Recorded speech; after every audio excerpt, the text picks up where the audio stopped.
Breaking news.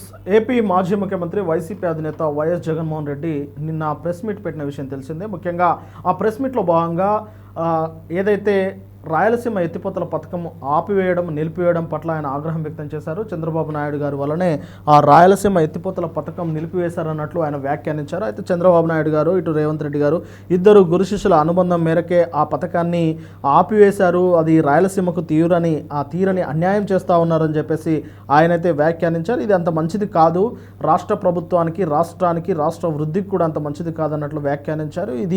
దీనిపైన ప్రజలు కూడా పెద్ద ఎత్తున తెలుసుకోవాల్సిన అంశం ఉన్నది. దీన్నే ఎజెండాగా పెట్టుకొని వైసీపీ పార్టీ ముందుకు వెళ్ళే పరిస్థితి కూడా ఉంటుంది అన్నట్లు ఆయన వ్యాఖ్యానించారు. అయితే ఇదే ప్రెస్ మీట్లో ఆయన మాట్లాడుతూ ఏపీ కూటమి ప్రభుత్వం చేసే కొన్ని చర్యల వల్ల కొన్ని కంపెనీలు బయటకు వెళ్ళిపోతున్నాయి అన్నట్లు వ్యాఖ్యానించారు. అయితే అసలు ఆ కంపెనీలు బయటకు వెళ్ళడానికి కారణం ఏంటి?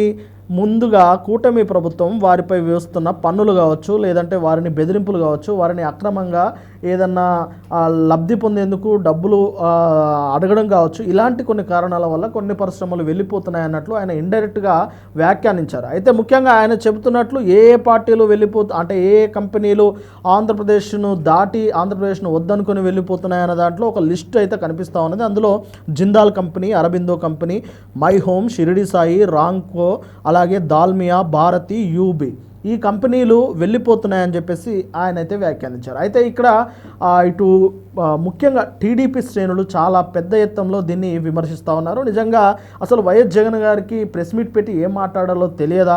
ఒకవేళ ప్రెస్ మీట్ పెట్టి మాట్లాడితే న్యూట్రల్గా ఉన్న కంపెనీలు వెళ్ళిపోతున్నాయంటే ఎవరైనా ప్రజలు హర్షిస్తారు, దానిపైన ఆలోచిస్తారు, నిజమే కదా అని కూటమి ప్రభుత్వం పైన విమర్శిస్తారు. కానీ ఆయన చెబుతున్న Jindal, Aurobindo, My Home, Shirdi Sai, UB, Bharti, Dalmia, Ramco, ఈ కంపెనీలన్నీ ఎవరి? వైసీపీ పార్టీలకు, వైసీపీ నేతలకు, వైసీపీ సానుభూతి పరులకు ఎక్కువగా ఉన్న ఒక సానుభూతి పరులమైన కంపెనీలను చెప్పవచ్చు. ఎందుకంటే ఇవన్నీ వైసీపీ హయాంలో ఆంధ్రప్రదేశ్లో వచ్చాయి. ఆంధ్రప్రదేశ్లో వచ్చిన తర్వాత జిందాల్ కావచ్చు, అరబిందో కావచ్చు, ఈ కంపెనీలు ఎవరి? వైసీపీ పార్టీలకు సంబంధించిన వైసీపీ సానుభూతి పరులై. అలాగే భారతీ సిమెంట్ ఎవరిది? భారతీ సిమెంట్ స్వయంగా ఆయనదే. మరి ఆయన కంపెనీ ఆంధ్ర రాష్ట్రాన్ని వదిలి ఎందుకు వెళ్ళిపోతుందని ఆయన వ్యాఖ్యానిస్తూ ఉన్నారు.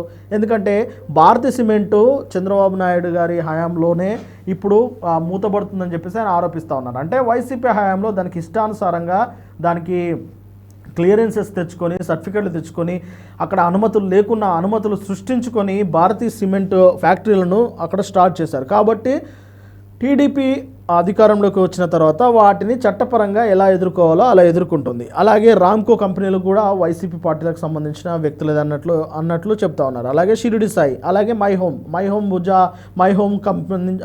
కంపెనీలో మై హోమ్కి సంబంధించిన ఇవన్నీ ఎవరి? మై హోమ్కి సంబంధించి మొత్తం రామేశ్వరరావు అంటే ఇటు జగన్ గారికి అటు కేసీఆర్ గారికి ఎంతో సన్నిహితుడుగా ఉంటారు. అంటే ఇవన్నీ ఎవరి? ఈ కంపెనీలన్నీ ఎవరి? వైసీపీకి సంబంధించిన నేతలయ్యే, వైసీపీ సానుభూతి పరులే. మరి వైసీపీ పార్టీలకు సంబంధించి, వైసీపీ సానుభూతి పరులకు సంబంధించిన కంపెనీలు ఆంధ్రప్రదేశ్ను దాటి వెళుతున్నాయి, ఆంధ్రప్రదేశ్ను విడిచి వెళ్తున్నాయి అంటే ఖచ్చితంగా దాంట్లో పెద్దగా సానుభూతి ప్రజల నుంచి అయితే రాదు కదా. ఎందుకంటే వైసీపీకి సానుభూతి కంపెనీలు ఆంధ్రప్రదేశ్ నుండి వెళ్తున్నాయి అంటే అక్కడ కూటమి ప్రభుత్వం వారిపైన కక్ష కట్టింది అనొచ్చు, లేదంటే కూటమి ప్రభుత్వం వారి యొక్క క్లియరెన్స్ సర్టిఫికెట్లు కావచ్చు, వారికి సంబంధించిన డాక్యుమెంట్స్ కావచ్చు, వారి ఎన్విరాన్మెంటల్ డాక్యుమెంట్స్ కావచ్చు, ల్యాండ్స్ డాక్యుమెంట్స్ కావచ్చు, వారికి సంబంధించిన ఏదో ఒక లూప్ హోల్స్ను పట్టుకొని కూటమి ప్రభుత్వం వారిపైన ఆ ఒత్తిడి తీసుకొస్తే వాటికి తాళలేక, వాటిని తట్టుకోలేక, వాటిని చట్టపరంగా ఎదుర్కోలేక ఆ కంపెనీలు ఆంధ్రప్రదేశ్ రాష్ట్రం దాటి వెళుతున్నాయి, లేదంటే ఆంధ్రప్రదేశ్ అంతర్గతంగా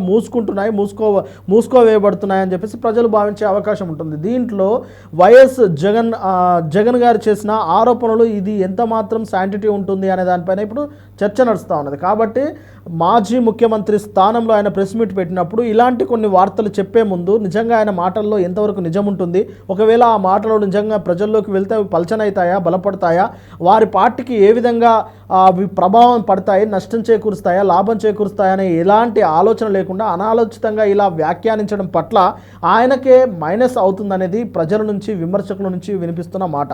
మొత్తం మీద ఆయన ఆంధ్రప్రదేశ్ రాష్ట్రాన్ని దాటి వెళ్ళిపోతున్నాయన్న కంపెనీల పేర్లలో ఏ ఒక్క కంపెనీ కూడా ఇటు న్యూట్రల్గా లేకపోవడమే ఇప్పుడు ఆయన ప్రధాన చర్చ అనేది క్లియర్గా డైవర్షన్ అయినట్టుగా తెలుస్తూ ఉన్నది. ఇక ఆయన చర్చలకు కూడా పెద్దగా వాల్యూ లేదు, ఆయన మాటలు కూడా చాలా పలచబడిపోయాయని చెప్పేసి ఇటు టీడీపీ శ్రేణులు కూడా పెద్ద ఎత్తున మాట్లాడుతూ ఉన్నారు. మరి ఇప్పటికైనా ఇక మీదటైనా ఆయన ప్రెస్ మీట్లు పెట్టి దీన్ని ఏదైనా అడ్రస్ను అంటే ఏదైనా ఇష్యూను అడ్రస్ చేసే ముందు ఆ ఇష్యూ యొక్క బలం ఏంటి, ఆ ఇష్యూను జనాల్లోకి తీసుకెళ్తే ఆయనకు వచ్చే ఆదరణ ఏంటి, పార్టీల మీద పడే ప్రభావం ఏంటి, కూటమిని ఎలా అంటే కూటమిని ఆ విషయాలతో విమర్శించవచ్చా లేదా అనేది మరొకసారి తనకున్న టీం తోటి చర్చించుకొని ప్రెస్ మీట్ పెడితే బాగుంటుంది అని కొంతమంది అయితే హితబోధ చేస్తూ ఉన్నారు. చూడాలి మరి భవిష్యత్తులో జగన్ గారి ఈ కంపెనీల పైన ఆయన తీసుకున్న స్టాండ్ ఉంటుందా లేదా అనేది భవిష్యత్తులో చూడాల్సింది.